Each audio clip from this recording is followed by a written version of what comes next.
অনেকে মনে করেন ইসলাম ক্ষমতায় আসলে মানুষের হাত কেটে দিবে। তো সব মানুষের হাত কাটার জন্য ইসলাম আসছে? কিচ্ছু লাগবে না, 10টা চোরের হাত কাটেন, পুরা দেশ ঠান্ডা হয়ে যাবে, যে সর্বনাশ।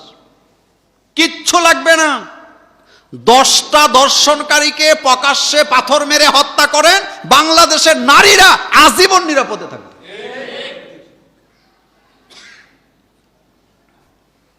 পৃথিবীতে অনেক দেশ আছে ইসলামী আইন দিয়ে চলে। আরেকদিন বলেছিলাম, ব্রুনাই একটা রাষ্ট্র, নাম শুনছেন? কি নাম? ব্রুনাই।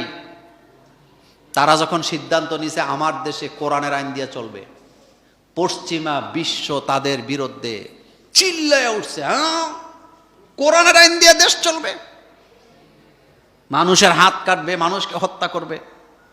কিন্তু আশ্চর্য হবেন, আজকের পৃথিবীতে সবচেয়ে সুখী দেশ হলো ব্রুনাই। পৃথিবীর কোন দেশ তাদের কাছেও নাই। কিসের কারণে হয়েছে? আল্লাহ কোরআন। বলেন কিসের কারণে হয়েছে? আর আমরা বিদেশিদের ছাড়া চলি না আমরা।